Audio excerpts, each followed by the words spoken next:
փորձում են ձեզ վախեցնել, փորձում են համոզել, որ եթե իրենք չլինեն կլինի պատերազմ, նույնիսկ արտահայտություններ է արվում նրա մասին, որ Ղարաբաղյան շարժումը ընդհանրապես ճակատագրական սխալ էր և հայությունը Ղարաբաղի հետ առնչություն չուներ ընդհանրապես։ Անհետեցությունները։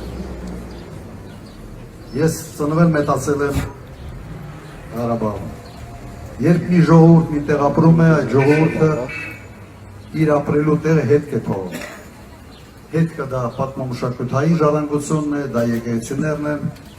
և կարող եմ ասել միանշանակ, որ Ղարաբաղում,